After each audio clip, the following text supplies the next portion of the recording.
The fall staple spaghetti squash can be used in so many ways you might not have thought of this one. Here with her recipe for spaghetti squash pad thai, we welcome back cooking instructor Katie Cook. Great to see you. Nice to see you. Things are simmering. It already smells delicious in here. Oh yeah, so I've got some tofu and some scrambled eggs and onions and garlic and peanuts and all of that fun stuff. Come on.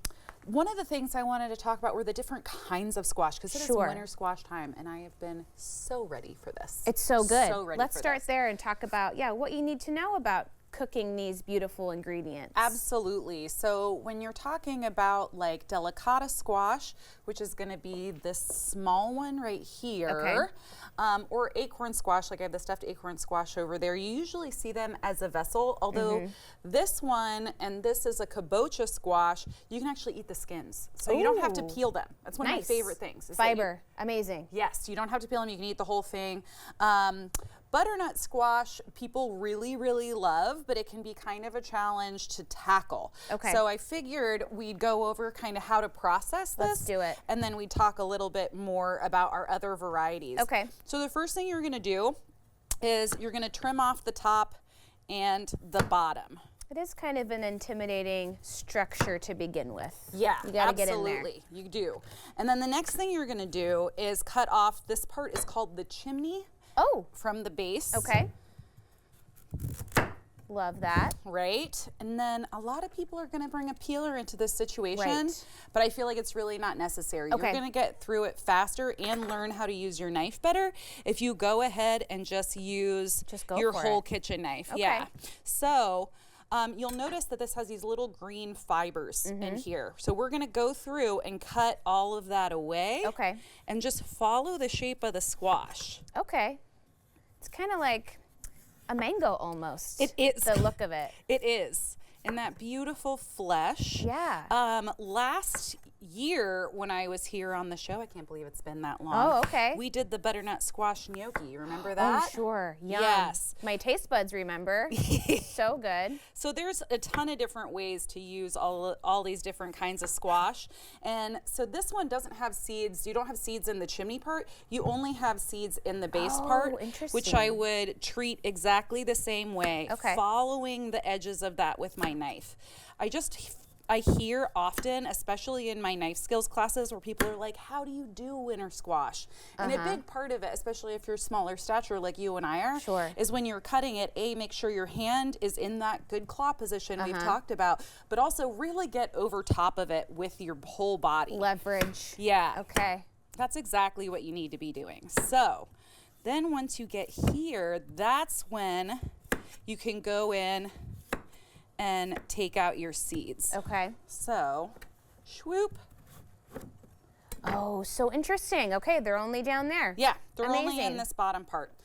So these, I would take this out, take the seeds out, and then I would maybe even cut it into cubes before roasting it. Yeah. Whereas like the acorn squash, I'm gonna take the seeds out and roast it whole. And then it's gonna be the perfect vessel. And you can see, this is like, that's all beautiful. the things that you're imagining for fall, right? Like pecans and cranberries and kale and all of that fun stuff. I did some farro in there with like a little bit of mustard and cherry.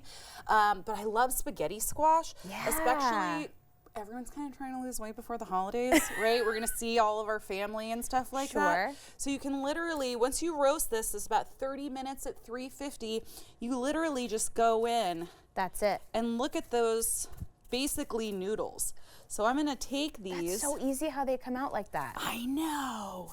This is one of my most favorite things. So instead of using rice noodles for my pad thai, I can just use spaghetti squash. What a great idea, because you have so much flavor already happening there, and the squash is really nice on its own as well. It is, yeah, I can absolutely. I've had this plenty of times where it's just like a little bit of butter and Parmesan. Sure. Who doesn't love butter Why noodles? not? Oh my gosh, that's a good idea too. And I find that it's for my friends who have children, their kids don't even really notice the difference. It's a noodle. Yeah. It's a tasty noodle. It's doing all the things it's supposed to do. Sure. So now we have our spaghetti squash noodles into our pad thai. And I'm just going to toss that around with the sauce and tofu and all those good things. Oh my gosh, I love pad thai so much. I just ordered it last week because it was like, seemed like the cozy season finally arrived and it was the appropriate dish. Oh, I'm so ready for ramen and pho and pad thai and all of that kind of fun stuff. All the warm, cozy things. So, okay. Look at that. So much goodness in there, okay? Right. And then, of course, all of the garnish, right? So we've got some peanuts. Yum. Ooh, some green onions. Okay. Little cilantro. I get these fried shallots. I always keep those around as well. Oh, that's a good idea. Little crispy things. Yum. Fried chili crisp, always the go-to. Okay. So a little bit of that. It's not too spicy. Okay. I don't want to scare you. Look at all this, though. Right? Amazing. So, one for you, madam. Okay. One for me. Now, you mentioned just having the squash noodles kind of on their own. Are there other recipes that you love replacing them with, a different kind of a pasta? I have made it with like a ricotta pasta. The thing I like about these is that if you're looking for a noodle alternative, zucchini noodles are fine, but they don't hold up in liquid very well, and they break down and get kind of mushy.